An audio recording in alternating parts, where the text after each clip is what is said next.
We are in the business of the cultural and the creative industry. And this is a very unique business. And now we're talking about the cultural and creative industry during the pandemic, the COVID-19 pandemic. As you know, production houses haven't been working. You know, artists haven't been working. People have been relying on the stipends and people have been relying on relief left and right. But we are happy as Sakai to say that we continue to work. We continue to create opportunities for artists. So you know, as Sakai, we don't just work with visual artists. We're working with actors, we're working with musicians, we're working with content developers as well.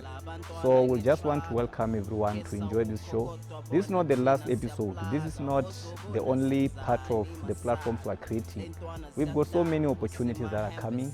We just want you guys to tune in and enjoy. And please also give us suggestions. How can we impact your community? I'm sure you've got artists in your community who don't have a platform. We know we've seen a lot of young people who've been saying they are not given opportunities during COVID-19 to perform on various broadcasters, your SABCs, your TV, your ETV, your DSTV and so on. But through particularly Sakai and other organizations, we'll continue to engage these institutions and make sure that artists of our country are empowered with meaningful opportunities. And we want to create job opportunities. We know now during COVID-19, a lot of artists are not working. It's the truth. It's something that is very painful. As Kespanyo Vest also said that a lot of artists are going to lose their houses, they are going to lose their cars. It's very, very bad. And we as Sakai, we are saying we can't sit down and say because there's COVID-19 we can't work.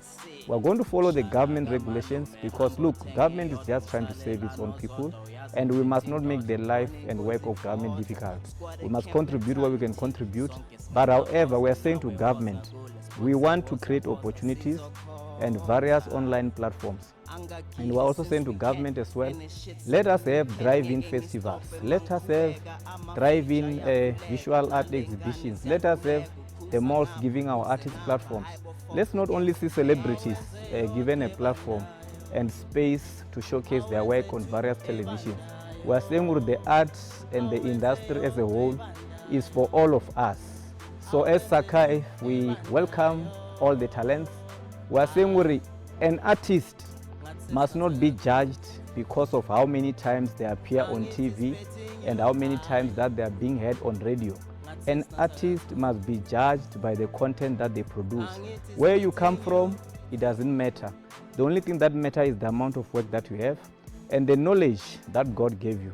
Don't think when you are from a rural area or you are from a township, you must wait. You see, if you can see this particular show that we are hosting, this man has started his own exhibition at his home, at his house. He spoke to his family, they agreed, and he's doing his exhibition, and they want to extend it. So that's why we're saying we're going to make sure we assist this particular brother so that his work can create many job opportunities. His work can inspire many township young people.